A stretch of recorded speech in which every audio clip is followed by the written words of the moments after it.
இந்த சீசனில் கிடைக்கக்கூடிய காய்கறிகளில் சுரைக்காயும் ஒன்று. இதை தொப்பை உள்ளவங்க கட்டாயம் எடுத்துக்கணும். சிலருக்கு சுரைக்காய் பிடிக்காது, அவங்களுக்கு இது போல் அடை செஞ்சு கொடுங்க, கண்டிப்பாக விரும்பி சாப்பிடுவாங்க.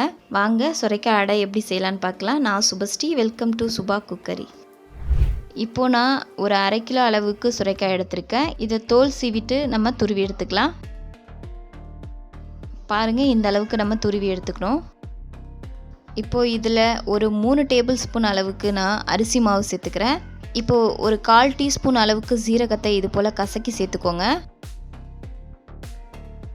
ஒரு பிஞ்ச் அளவுக்கு மஞ்சள் தூள், 1/2 டீஸ்பூன் தனி மிளகாய் தூள், ஒரு 2 மீடியம் சைஸ் அளவுக்கு நான் வெங்காயத்தை கட் பண்ணி வச்சுருக்கேன், அதையும் நான் சேர்த்துக்கிறேன். ஒரு 2 பச்சை மிளகாய் கட் பண்ணி வச்சுருக்கேன், அதையும் நான் சேர்த்துக்கிறேன். ஒரு கொத்து கருவேப்பிலையை கொஞ்சம் பொடியாக நறுக்கி சேர்த்துக்கோங்க. இது எல்லாத்தையும் சேர்த்து நல்லா மிக்ஸ் பண்ணி விட்டுக்கலாம்.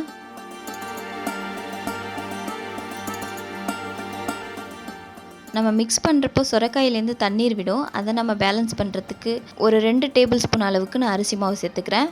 தண்ணீர் நிறைய விட்டுச்சுன்னா நீங்கள் அதுக்கு ஏற்றா போல் நீங்கள் அரிசி மாவு சேர்த்துக்கோங்க. சேர்த்து எல்லாத்தையுமே நல்லா கலந்து விட்டுக்கோங்க. கையில் பிடிக்கிற அளவுக்கு இந்த மாவை நம்ம நல்லா கலந்து விட்டுக்கலாம். இப்போ தேவையான அளவு உப்பு சேர்த்துக்கிட்டு எல்லாத்தையுமே நல்லா கலந்து விட்டுக்கோங்க.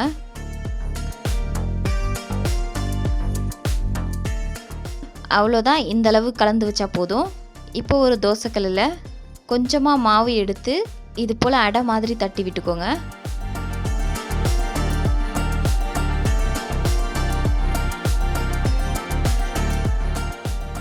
அடை மேலே இது போல் லைட்டாக கீறி விட்டு அதில் ஆயில் சேர்த்துக்கோங்க. அடுப்பை மீடியம் ஃப்ளேமில் வச்சு நல்லா வேக விடுங்க. இப்போ நம்ம திருப்பிக்கலாம். ஒரு 2 நிமிஷம் நல்லா மீடியம் ஃப்ளேம்லேயே நல்லா வேகட்டும். அவ்வளோதான், சுரைக்காய் அடை ரெடி ஆகிடுச்சு.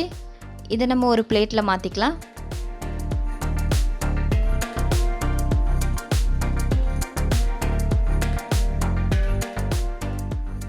உங்களுக்கு விருப்பமான சைஸில் நீங்கள் அடை தட்டி எடுத்துக்கோங்க. நான் இது போல் குட்டி குட்டியாக அடை செஞ்சு எடுத்துக்கிறேன்.